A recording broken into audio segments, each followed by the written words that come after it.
Ingat tuan-tuan, kita semua nak mati. Hang hebat, hang kuat, hang berpangkat, hang disanjung, hang dihormati. Ingat, kita akan menemui kematian. Qul yatawaffakum malakul maut alladhi wukkila bikum thumma ila rabbikum turja'un, kata Allah. Bila Allah hantar mewakil dia seorang ni, namanya malaikat maut, kepada Tuhan kita akan kembali balik. Besar lagu mana pun kuasa kamu atas dunia, kamu akan kembali dalam keadaan telanjang bulat keras, duduk di atas pembaringan, diusung dan dikambuh oleh orang ramai, berseorangan duduk dalam tanah. Tempat yang sangat sempit, gelap, menakutkan. Melainkan orang-orang yang dipilih oleh Allah. Allah sebut dalam Al-Quran, tatanazzalu alaihimul malaikatu alla takhafu wa la tahzanu wa abshiru bil jannah, kata Allah.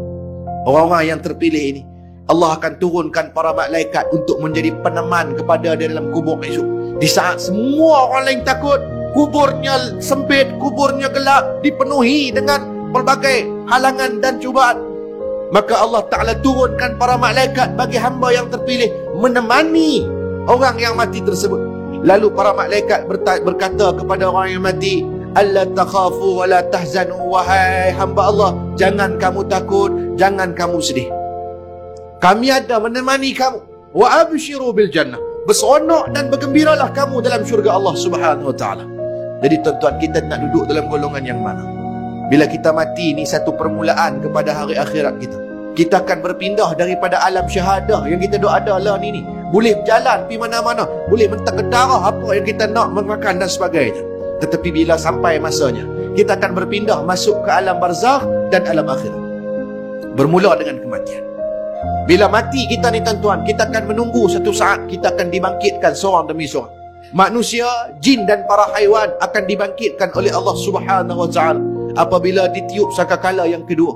Allah memerintahkan malaikat meniup sangkakala yang pertama dan kali kedua. Kali pertama berlaku kiamat kubra, rosak binasa habis alam semesta Allah. Kemudian dalam satu tempoh yang lain, Allah memerintahkan pula untuk ditiup sangkakala yang kedua. Maka akan bangkitlah kita daripada kubur masing-masing, diketuai oleh Nabi SAW. Lalu Nabi yang bangkit awal sekali akan bersabda, ana sayyidu waladi Adam, aku ketua kepada seluruh anak-anak Adam. Disusuli para Nabi dan Rasul yang lain, disusuli para sahabat, orang yang mati syahid, anak-anak kecil. Dan kita wallahu alam yang keberapa, bangkit dalam beberapa keadaan dan bentuk, menuju ke padang mahsyar, disebut yauma yub'atsun, hari kebangkitan. Ini perkara yang wajib kita imani, yang akan berlaku. Tuan-tuan muslimin sidang jemaah sekalian, menuju kita ke satu tempat yang akan dikumpulkan keseluruhan makhluk Allah, tua, muda, miskin, kaya, dan apa sahaja pangkat. Disitulah dikumpulkan kita. Satu tanah yang kata Nabi dalam hadis Ardul Abyad, tanah putih yang mendatar, tidak ada padanya bukit, bukau, gunung, ganang, parit, sungai, laut, pokok-pokok dan sebagainya. Hanya semata-mata tanah yang lapang dan datar. Di situ tempat kita dikumpulkan. Di situ tempat kita menunggu giliran untuk dipanggil, disoal siasat oleh Allah Subhanahu wa taala dan para malaikat Allah. Tuan-tuan, nak menunggu giliran sampai kita tak sabar dah. Punya lama kita tunggu giliran kita untuk diinvestigate, tuan-tuan. Sampai ada di kalangan kita yang minta, wahai malaikat, aku dah tak tahan dah, tunggu. Kalau macam ni lah keadaan, campakkan aku dalam neraka. Sampai sanggup masuk neraka oleh kerana tak tahan tunggu, tuan-tuan. Atas dunia kalau duk tunggu benda-benda, satu-satu benda pun kita tak tahan dah. Ini di padang mahsyar, tuan-tuan. Seorang demi seorang nak kena soal siasat. Lagi lama hidup, lagi panjang soal siasat, lagi banyak harta, lagi panjang pertanyaan. Tuan-tuan, tak selesai di padang mahsyar. Kita akan masuk pula fasa yang seterusnya, nak ditayang kebaikan dan keburukan yang kita duk buat atas dunia, dosa pahala kita.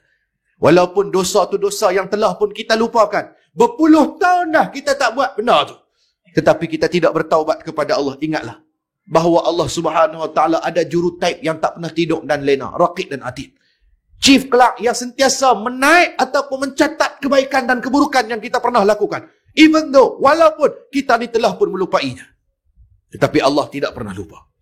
Dia ditayang kebaikan dan keburukan, ditimbang amalan kebaikan dan keburukan di mizan. Tuan-tuan, disitulah tempat kita akan melihat adik-beradik yang kita kenal, kawan-kawan yang duk sanjung kita, yang duk sokong kita, mak ayah yang membesarkan kita. Kita akan tengok seorang demi seorang, suami, isteri, anak-anak, semua kita akan tengok. Tetapi kita tak boleh nak buat apa. Allah Ta'ala kata, Yawma yafirul mar'u min akhi. Hari yang mana kita akan buat tak endah, kita akan lari daripada adik-beradik kita yang besar sekali. Makan sepinggan, mandi, sekolah, tidur sebantai. Itu abang kita, itu mak kita, itu adik kita. Kita kenal, tapi kita tak boleh nak buat apa. Dalam keadaan hiruk pikuk padang mahsyar, tak mampu untuk kita bantu adik-beradik kita. Bahkan lebih dahsyat lagi kata Allah, wa ummihi wa abih. Bukan takat adik-beradik, mak dengan ayah kita sendiri pun kita akan lari daripada mereka. Kita tidak dapat bantu, kita buat tak endah, buat tak tahu. Tengok mak kita duk berenang dalam lautan peluh dia, kita tak boleh nak tolong. Tengok ayah kita berlari dalam keadaan telanjang bulat, kita tak mampu nak tolong. Kerana urusan kita sendiri belum selesai, tuan-tuan muslimin sidang jemaat sekalian. Kita pun belum selesai dengan Allah, kita nak tolong orang lagu mana? Maka kita akan menunggu, tuan-tuan, saat diberi amalan, catatan amalan kita, baik daripada bahagian kanan ataupun bahagian kiri. Beruntunglah orang-orang yang terima daripada bahagian kanan.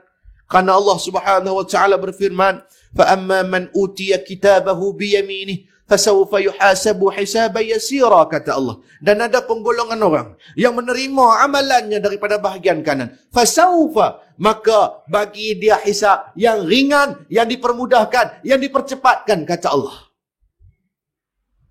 Dan begitulah pada yang sebaliknya, yang menerima catatan amalan daripada bahagian kiri. Amat malang bagi dia. Satu gambaran awal kecelakaan yang dia akan hadapi di hari akhirat kelak.